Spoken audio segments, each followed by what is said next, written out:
Hey everybody, this is a quick video in case you have a Motorola Moto E32s and you need to do a hard reset on it and the screen is locked and you don't have the PIN code.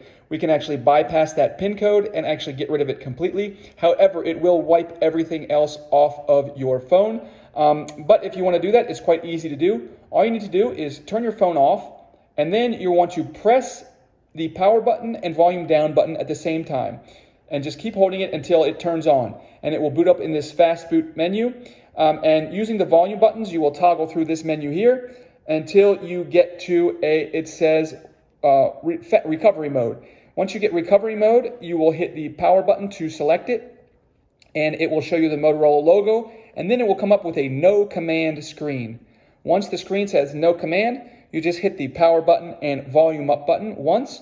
And it will enter you into this recovery menu.